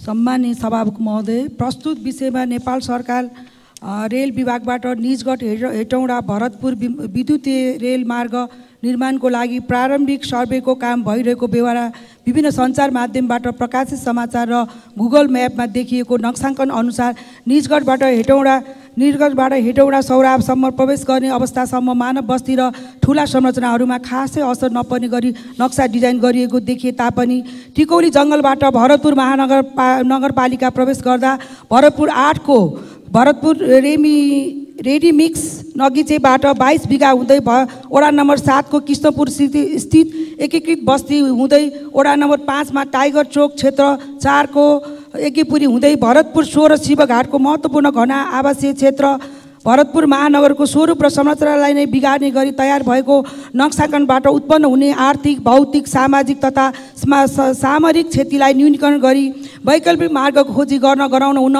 सम्बन्धित मन्त्रालयलाई ध्यानाकर्षण गराउन हुन माननीय सदस्य श्री अनिसा नेपाली। सम्माननीय सभामुख महोदय, 2049 माघ 5 गते स्थापना भएको बीपी कोइराला स्वास्थ्य विज्ञान प्रतिष्ठान कुनै समय राजसंस्था हुँदा नेपाल मात्र नभएर एसियाकै उत्कृष्ट मेडिकल कलेजहरूमध्येको सूचीमा पर्ने शैक्षिक संस्था थियो। तर बारम्बार हुने गरेका बन्द हडताल जस्ता विषय परिस्थितिले देशको स्वास्थ्य र मेडिकल कलेजको मेरुदण्ड मध्येको एकको रूपमा स्थापित प्रतिष्ठान आज क्षीणितकरणको क्रममा छ, जुन सिङ्गो देशकै लागि दुःखद र नोक्सानको विषय हो। सम्माननीय सभामुख महोदय, बीपी कोइराला स्वास्थ्य विज्ञान प्रतिष्ठानको विकास र विस्तारमा महत्त्वपूर्ण योगदान पुर्याउने शिक्षक तथा कर्मचारीको आन्तरिक बढुवा विगत लामो समयदेखि नभएको कुरा सबैमा अवगत नै छ। फलस्वरूप अधिकांश शिक्षकहरू प्रतिष्ठान छाडी अन्यत्र पलायन भइसकेको र हाल कार्यरत शिक्षक तथा कर्मचारीमा पनि उत्प्रेरणा र ऊर्जा हराउँदै गएको छ। यसले शिक्षक र कर्मचारीको मात्र नभएर सिङ्गो प्रतिष्ठानको विकास। माननीय सदस्य श्री अमरबहादुर रायमाझी। सम्माननीय सभामुख महोदय, चालु आर्थिक वर्षको झन्डै 7 महिना व्यतीत भएको छ। विकास निर्माण आयोजना बन्द हुन लागेको अवस्था छ। उदयपुर जिल्ला क्षेत्र नम्बर 2 अन्तर्गतको लिफ्टिङ खानेपानी आयोजना,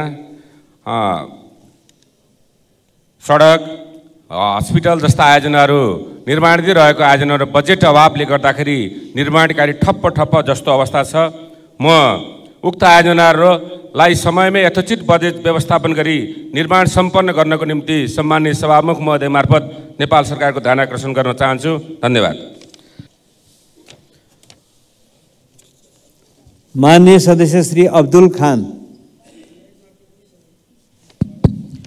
सम्माननीय सभामुख महोदय, बर्दिया जिल्लामा निरन्तर रूपमा बाघ सहित वन्यजन्तुको आक्रमण रोकियोस् भनी यस सही सदनमा मान्यजीहरूले पटक पटक आवाज उठाइराख्नु भएको छ र बर्दिया जिल्लाकै गुलेरिया नगरपालिका र 12 बर्दिया नगरपालिका जोड्ने जब्दी घाटको पुल निर्माणको निम्ति पूर्व मन्त्री मान्यज्यूले पटक पटक आवाज उठाउँदा र अनसन समेत बस्दा त्यो कुराको सुनवाई भएको छैन। सभामुख महोदय, त्यस्तै गरी पूर्व गृहमन्त्री समेत रहनुभएका मान्य रवि लामी छानेले 113 किलोमिटरको नारायणघाट बुटवल पदयात्रा गरेर एउटा सडकको स्तर उन्नति होस् भनी त्यो कामको लागि दबाव यात्रा सिर्जना गर्दा पनि त्यो काम द्रुत गतिमा भएको छैन।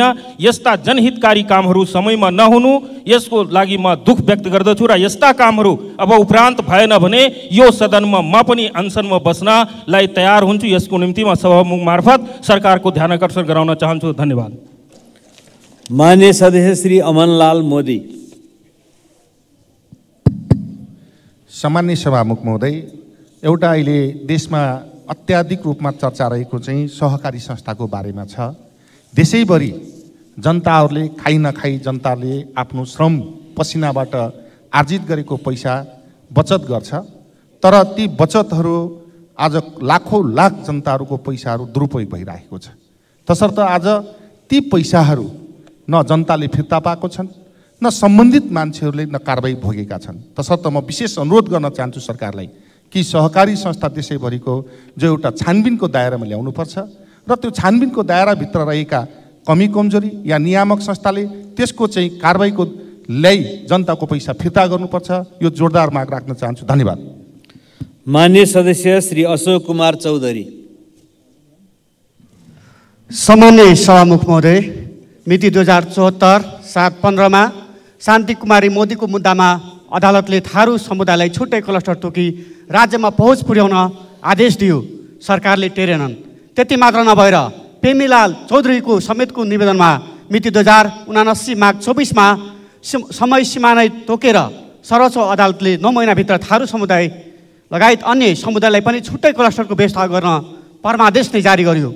आज 1 वर्ष पुरा भइसक्यो, तर सरकारले टेरेको छैन। यो वर्ष सरकारको लापरवाहीले गर्दा थारू र अन्य समुदायमा पनि यो लोकसेवा आयोगको विज्ञापन खुलायो। एकातिर सरकार आफूलाई समावेशिताको महिषा भन्छ, अर्कोतिर निश्चित समुदायलाई दशौँकोसम्म व्यवस्था गर्छ। एकातिर विधिको शासनको कुरा गर्छ, अर्कोतिर अदालतको परमादेश टेर्दैन। तसर्थ कुनै पनि बहाना बिना उक्त कुराको सम्झौता हुने गरी सङ्घीय निजामती ऐन विधेयक ल्याउन र आवश्यक संशोधन प्रक्रिया अगाडि बढाउन सभामुख मार्फत सरकारको गम्भीर ध्यान आकर्षण गराउन चाहन्छु। धन्यवाद। मान्य सदस्य श्री अस्मा कुमारी चौधरी।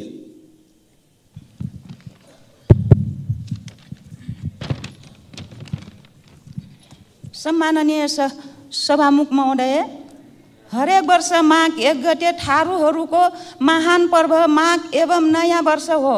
यो दिन गाउँको प्रमुखको रूपमा मटावा छानिन्छ र वार्षिक कार्यक्रम बनाइन्छ। मटावा प्रथा गाउँलेहरूको सर्वसहमतिमा छानिने भएकाले पूर्ण लोकतान्त्रिक प्रजातान्त्रिक पद्धति पनि हो। म त्यही परिवारको सदस्य भएकाले यस प्रथालाई कानुनी रूपमै संरक्षण र सम्वर्धन गरी सङ्घ प्रदेश र स्थानीय तहमा नीति निर्माणमा समेट्न सभामुखज्यू मार्फत सरकारसँग माग गर्दछु। धन्यवाद। मान्य सदस्य श्री असीम शाह।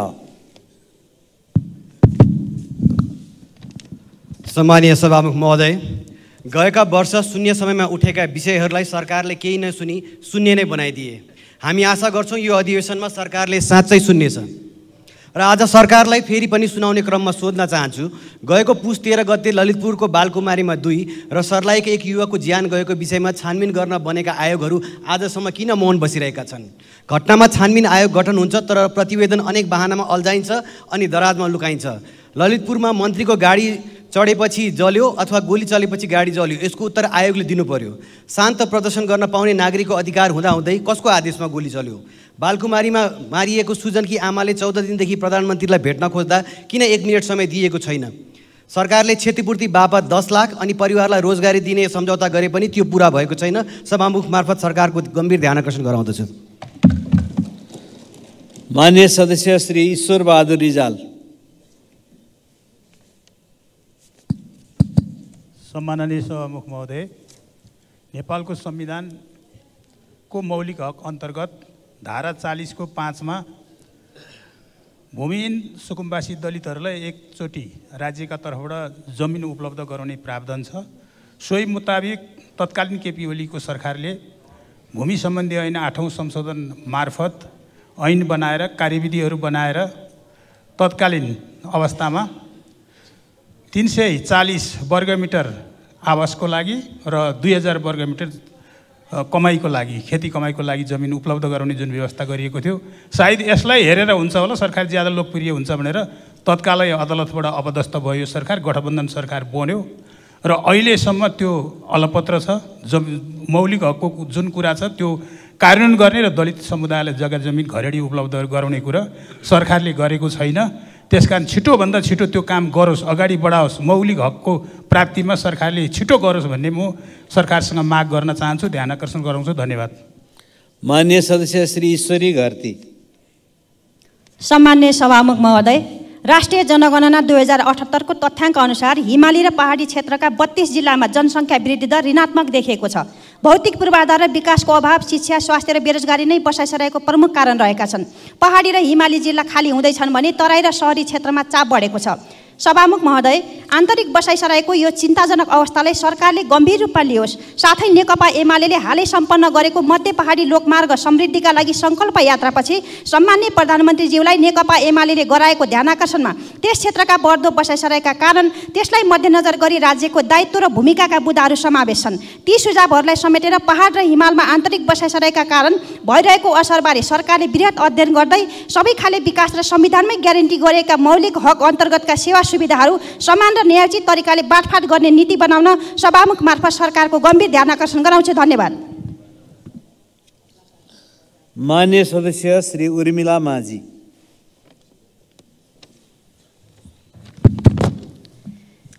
सम्माननीय सभामुख महोदय, राज्यको प्रमुख अङ्ग व्यवस्थापिका कार्यपालिका न्यायपालिका मध्ये न्यायपालिका सबैभन्दा भ्रष्ट र परिवर्तन विरोधी जस्तो बनेको छ। सुशासन कायम गर्ने सरकारको कदममा न्यायपालिका बाधक बनेको छ। जब फाइल अदालत पुग्छ न्याय मर्छ, भ्रष्टले जित्छ भन्ने कुरा स्थापित भएको छ। ललिता निवास, नक्कली भुटानी शरणार्थी काण्ड, सुन काण्ड, अहिले बाँसबारी छाला जुत्ता काण्डसम्म त्यो अवस्था देखिएको छ। त्यति मात्र होइन, सर्वसाधारण जनता न्याय माग्न सर्वोच्च पुग्यो भने वर्षौँसम्म न्यायको पर्खाइमा लाग्दा हजुरबादेखि नाति पुस्तासम्म धाइरहनु पर्ने अवस्था छ। न्यायलाई जनपक्षीय र पहुँचबिनहरूको संस्था बनाउन के गर्ने हो? सभामुख मार्फत म गम्भीर ध्यान आकर्षण गराउन चाहन्छु। धन्यवाद। मान्य सदस्य श्री एकनाथ ढकाल। सम्माननीय सभामुख महोदय, देशको चौतर्फी फैलिरहेको अस्तव्यस्तताको बीच संसदको तेस्रो अधिवेशनमा हामी सहभागी हुँदैछौँ। व्यथितिको श्रृङ्खलामध्ये आज म त्रिभुवन अन्तर्राष्ट्रिय विमानस्थलमा सरकारले लथालिङ्ग र भत्ताभुङ्ग बनाउँदै लागेको प्रति गम्भीर चिन्ता र चासो प्रकट गर्दछु। सरकारकै आडमा विमानस्थलबाट निरन्तर सुन तस्करी हुने गरेको त सर्वविदितै छ। विमानस्थलमा कर्मचारीले समेतको मिलोमतोमा निर्वाध सुन तस्करीको घटना सेलाउन नपाउँदै घुस लिएर भिजिट भिसामा मानव तस्करी गरेको आरोपमा अध्यागमनका कर्मचारीहरू पक्राउ परेका छन्। विमानस्थलमै प्रमुख अध्यागमन अधिकृत नै प्रहरीद्वारा कुटिएको भिडियो सार्वजनिक भएको छ। एकातर्फ गृह मन्त्रालयको छानबिन समितिले कुटाकुट घटनामा प्रहरीलाई दोषी देखाएको छ भने अर्कोतर्फ एयरपोर्टका प्रहरी प्रमुखले राजीनामा दिएका छन्। प्रहरी भन्छ कि अध्यागमन कर्मचारीले मोटो रकम असुल गरेर अवैध तरिकाले भिजिट भिसामा युवाहरू विदेश पठाउने गरेको छ। अध्यागमन भन्छ कि प्रहरी आफै गेटमा बसेर बार्गेनिङ गरेर रकम पाए पठाउँछ, नपठाए रोक्छ भन्ने भनेको छ। अन्तर्राष्ट्रिय विमानस्थल देशको प्रतिष्ठासँग जोडिएको एक अति संवेदनशील स्थान हो। यो देशको प्रमुख नाका र सिमाना जस्तो पनि हो। यसका सम्पूर्ण काम कारबाही पारदर्शी।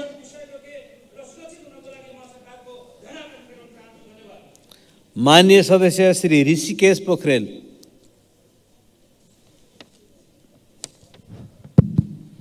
सम्माननीय सभामुख महोदय, 36 सालदेखि जोडा डालफाँड गरी नागरिकहरूको बसोबास हुन्छ।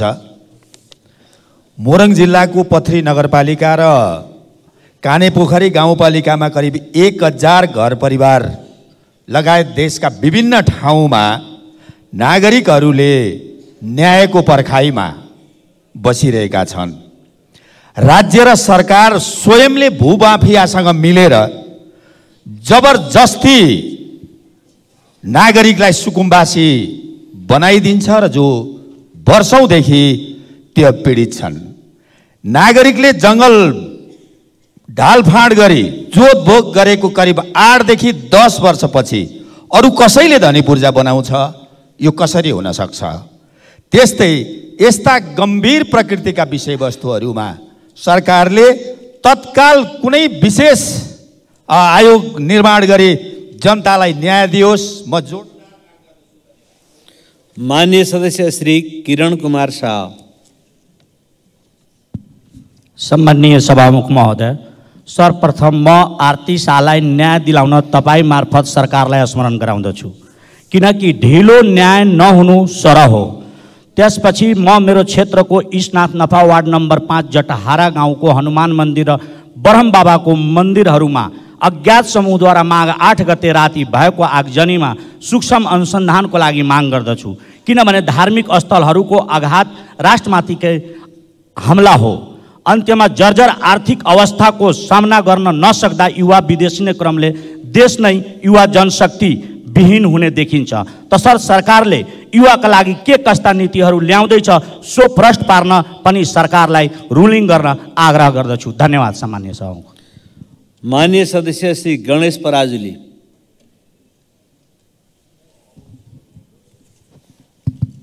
सम्माननीय सभामुख महोदय, खेलाडी राष्ट्रका गहना हुन्, हामी सबैलाई थाहा छ। तर तिनै गहनामाथि बारम्बार भद्दा मजाक किन गरिन्छ, उपेक्षा किन गरिन्छ? म सम्माननीय सभामुख मार्फत प्रधानमन्त्रीज्यू तथा खेलकुद मन्त्रीज्यूलाई सोध्न चाहन्छु। स्वयं प्रधानमन्त्रीज्यूको उपस्थितिमा, उहाँको सक्रियतामा एक वर्षभन्दा अगाडि राष्ट्रिय क्रिकेट टोली र यु अन्डर 19 क्रिकेट टोलीलाई घोषणा गरिएको पुरस्कार राशि अहिलेसम्म प्रदान गरिएको छैन। यस्तो मजाक किन? यस्तो खेलाडीमाथि यस्तो उपेक्षा किन? जनप्रतिनिधि र सरकारमा रहेका कोही पनि मन्त्रीज्यू र हामी सङ्घीय सांसद कसैले पनि अहिलेसम्म भत्ता नपाएको र तलब नपाएको भन्ने सुनिएको छैन। तर राज्यसँग पैसा छैन भनेर खेलाडीलाई घोषणा गरिएको पुरस्कार राशि पनि उपलब्ध गराउन नसक्नु कतिसम्म लाजमर्दो विषय हो। म यस विषयमा ओठे जवाफ होइन, प्रधानमन्त्रीज्यूबाट र खेलकुद मन्त्रीज्यूबाट खेलाडीको खातामा घोषणा गरिएको पुरस्कार राशि तत्काल हस्तान्तरण गरियोस् भनी आग्रह गर्दछु। धन्यवाद। माननीय सदस्य श्री गीता बस्नेत। सम्माननीय सभामुख महोदय मार्फत म यातायात मन्त्रीज्यूको ध्यान आकर्षण गराउन चाहन्छु। सभामुख महोदय, बर्दिया जिल्लामा यातायात कार्यालय नहुँदा बर्दियाको जनताले धेरै शास्ति खेप्नु परेको छ। बर्दियाबाट बाँके जिल्लामा हप्तौँ दिन धाउन बाध्य छन्, धेरै दुःख भोग्नु परेको छ। सभामुख महोदय, त्यस कारणले सरकारले तुरुन्तै पहल गरेर बर्दिया जिल्लामा यातायात कार्यालय राख्न निर्णय गरियोस् भन्ने सरकारसँग अनुरोध गर्दै बिदा हुन्छु। हस्, धन्यवाद। माननीय सदस्य श्री गोमा लाभ सापकोटा।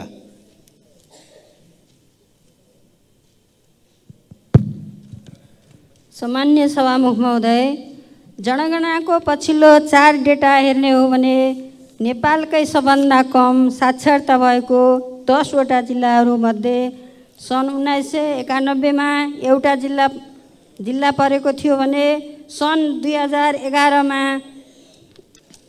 1 मा 4 वटा जिल्ला, सन् 2011 मा 6 वटा जिल्ला र सन् 2021 मा 7 वटा जिल्लाहरू रहेका छन्। त्यति मात्रै होइन सभामुख महोदय, अझै पनि 8.5 लाख भन्दा बढी बालबालिकाहरू विद्यालयको पहुँचबाट बाहिर छन्। यसको अर्थ सभामुख महोदय, विगत 30 वर्षदेखि मधेसको शिक्षा ओह्रालो लागेको स्पष्ट हुन्छ। यसले अहिलेसम्म सत्ता र सरकारको नेतृत्व गर्दै आइरहेका राजनैतिक दल र पार्टीहरूको मधेसप्रतिको भेदभावपूर्ण दृष्टि र माननीय सदस्य श्री गंगा प्रसाद यादव।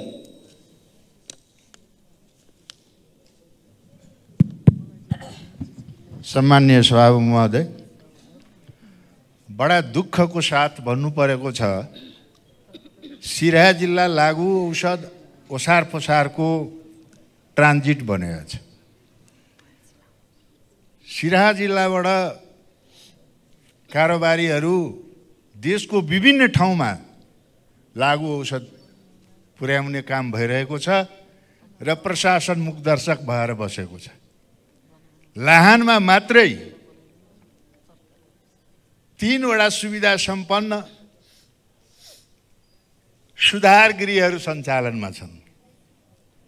अस्पताल, सरकारी अस्पतालहरू सुविधा सम्पन्न हुनु त कहाँ हो कहाँ, लाहानमा मात्रै 3 वटा सुधार गृहहरू सञ्चालनमा छन्। यसरी हाम्रो देशको भविष्य कहाँ जाँदैछ? एकातिर युवाहरू विदेशिरहेका छन् भने देशमा भएका युवाहरू लागु औषधमा लट्ठिएर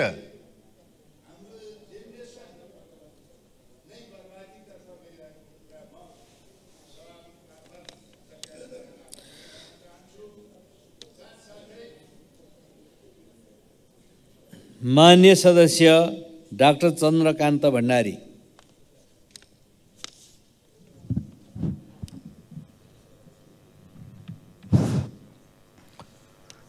सभामुख, सम्मानीय सभामुख महोदय, हाम्रो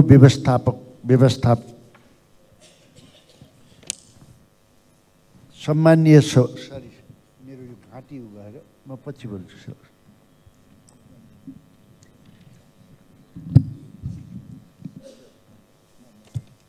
ल मान्य सदस्य बसौँ। मान्य सदस्य चित्रबहादुर केसी। सम्मानीय सभामुख महोदय, भारत र चीनलाई जोड्ने यो काली गण्डकी कोरिडोर राष्ट्रिय गौरवको आयोजना अलपत्र परिरहेको छ। त्यहाँ काम गर्ने ठेकेदारले लगातार काम गरे पनि करोडौँ रुपियाँ त्यहाँ बगेउँदा छ। सरकारले त्यसको त्यतातिर ध्यानै दिएको छैन। त्यस्तै मध्य पहाडी राजमार्ग बिउ खण्ड उपल्लो खण्डमा पनि त्यहाँ ठेकेदारलाई चाहिँ खाली गरिएको छ। नयाँ चाहिँ ठेकेदारको बन्दोबस्त पनि गरेका छैन। 15 वर्षदेखि त्यो बाटो अलपत्र छ। हिउँदामा धुलो, बर्खामा हिलोले त्यहाँका जनता आजित छन्। पटक पटक मैले सरकारको ध्यान आकर्षण गर्दा, रोई कल्लाई गर्दा पनि सुनवाई भएन। त्यस कारणले सरकारको म चाहिँ माननीय सभामुखज्यूद्वारा ध्यान आकर्षण गर्छु, त्यो बाटोलाई चाहिँ तुरुन्त ध्यान दियोस्। धन्यवाद। मान्य सदस्य श्री ज्वाला कुमारी शाह।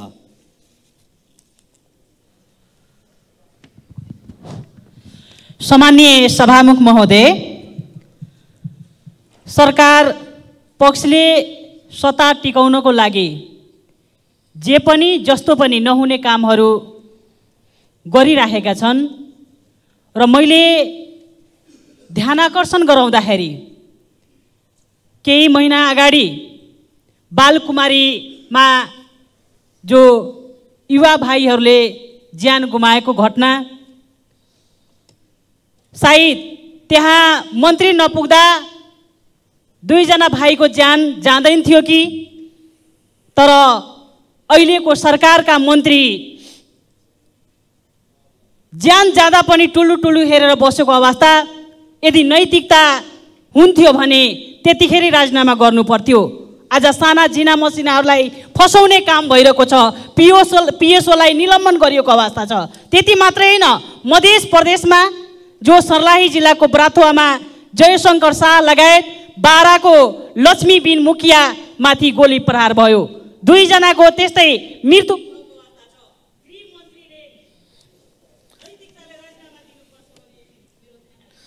मान्य सदस्य श्री जावेदा खातुन जागा।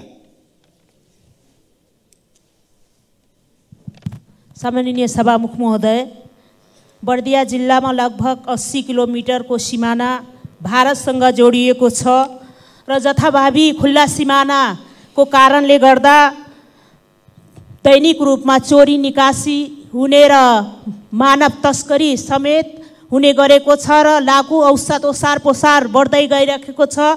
र त्यति मात्रै नभएर सभामुख महोदय, बर्दिया जिल्लाका स्थानीय जनताहरूले एकदमै दुःख भोगिराखेको अवस्था छ।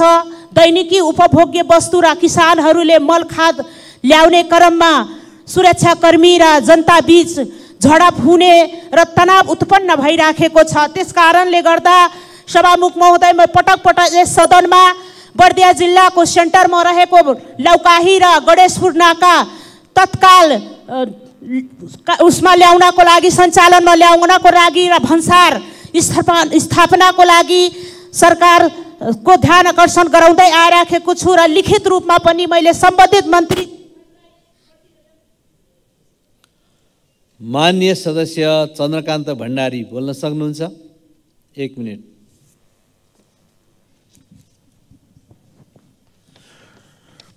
सम्मानीय सभामुख महोदय, हामीले व्यवस्था गरेको संविधान अनुसार शक्ति पृथकीकरणलाई आधार मानेर व्यवस्थापिका कार्यपालिका र न्यायपालिकाको व्यवस्था गरेका छौँ। सोही अनुसार व्यवस्थापिका सदनले निर्वाचन क्षेत्र पूर्वाधार विकास योजना पास गरेको थियो। आज त्यो योजना कहाँ छ? व्यवस्थापिका कार्यपालिकाको अधिकार न्यायपालिकाले प्रयोग गर्ने हो भने व्यवस्थापिका कार्यपालिकालाई हामीले राजस्व तिरेर पाल्नुपर्ने आवश्यकता के छ? त्यसकारण हामी व्यवस्थापिका संसदले आफ्नो अधिकारको संरक्षण गर्न सक्दैन भने कतैबाट प्रश्न उठ्यो, जसले आफ्नो अधिकारको संरक्षण गर्न सक्दैन उसले अरूको अधिकारको संरक्षण गर्न कसरी सक्छ भनेर प्रश्न उठ्यो भने त्यसको जवाब हामीले कसरी दिन सक्छौँ? धन्यवाद। मान्य सदस्यहरू, शून्य समयमा मान्य सदस्यहरूले बोल्ने क्रम यही समाप्त हुन्छ।